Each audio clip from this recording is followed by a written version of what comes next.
ಕೆಲವೊಂದಿಷ್ಟು ಸಚಿವರು ಕಣ್ಣೀರು ಹಾಕಿದ್ರು. ಮೆಜಾರಿಟಿ ಸಚಿವರು ನನ್ನಾದಿಯಾಗಿ ಆ ಕಣ್ಣೀರು ತಡಿಲಿಕ್ಕೆ ಆಗಲಾದ ರೀತಿಯಲ್ಲಿ ಆಗಿ ಹೋಯ್ತು. ಅವತ್ತು ಇಡೀ ಸಭೆ ಮೌನ ಆಗಿಬಿಡ್ತು. ಸಿದ್ದರಾಮಯ್ಯ ಅವರು ಕೂಡ ಭಾವುಕರಾದರು. ಅವರು ಭಾವುಕರಾದರು.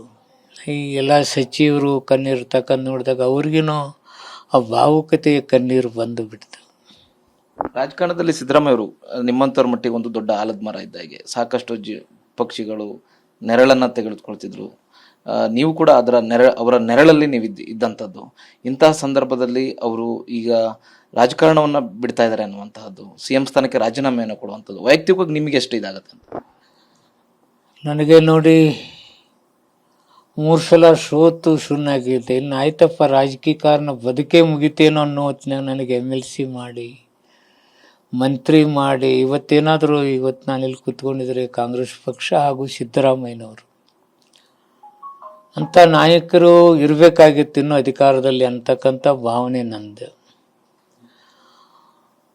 ಇಂಥ ಪ್ರಸಂಗ ಬಂದಾಗ ನೋಡಿ ತಿಮ್ಮಾಪುರವ್ರು ಯಾಕೆ ಕೊಡಬೇಕು ಅನ್ನೋದನ್ನ ದಿಟ್ಟತನದಿಂದ ಹೇಳಿಕೆ ಕೊಟ್ಟರು.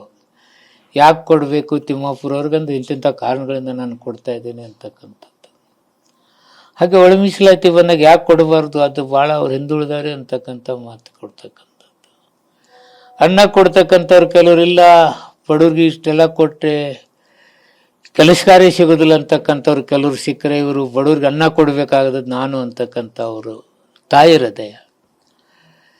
ಇಂತಹ ವ್ಯಕ್ತಿ ರಾಜೀನಾಮೆ ಕೊಡ್ತೇನೆ ಅಂದಾಗ ಎಲ್ಲರೂ ಭಾವುಕರಾಗೋದಂತ ಸಹಜ ಇದೆ. ಭಾವುಕರಾಗಿರ್ತಾರೆ. ಮುಂದಿಂದ ಏನು ಅಂತ ಏನಾದ್ರು ಹೇಳ್ಕೊಂಡ್ರ ಸಿದ್ದರಾಮಯ್ಯ ಅವರು? ಅಂದ್ರೆ ಈಗ ರಾಹುಲ್ ಗಾಂಧಿ ಅವರು ರಾಜ್ಯಸಭೆ ಆಫರ್ ಅನ್ನ ಕೊಟ್ಟಿದ್ದಾರೆ ಅನ್ನುವಂಥದ್ದು, ರಾಷ್ಟ್ರ ರಾಜಕಾರಣಕ್ಕೆ ಬನ್ನಿ ಅನ್ನುವಂಥದ್ದು.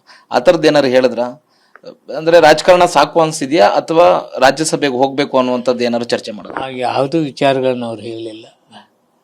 ರಾಜ್ಯದ ಸ್ಥಿತಿಗತಿ ಹೇಗಿದೆ, ತಾವು ಮುಂದೆ ಯಾವ ರೀತಿ ನಡ್ಕೊಂಡು ಹೋಗಬೇಕು ಅಂತಕ್ಕಂಥ ವಿಚಾರಧಾರೆಗಳನ್ನ ಹೇಳಿದರು. ರಾಜಕಾರಣ ಇವತ್ತು ಎಷ್ಟು ಮಟ್ಟಿಗೆ ಪಶ್ಚಿಮ ಬಂಗಾಳ ನೋಡಿ, ಮಹಾರಾಷ್ಟ್ರ ನೋಡಿ, ಈ ಅಧಿಕಾರ ಲಾಲಸಿಗಾಗಿ ಪ್ರಜಾಪ್ರಭುತ್ವ ಯಾವ ರೀತಿ ಒಂದು ತಾಪತ್ರಯಕ್ಕೆ ಹೋಗ್ತಿದೆ ಅಂತಕ್ಕಂಥದ್ದನ್ನೆಲ್ಲವನ್ನೂ ವಿವರವಾಗಿ ಇವತ್ತು ಹೇಳ್ತಕ್ಕಂಥ ಕೆಲಸ ಇವತ್ತು ಮಾಡಿದರು.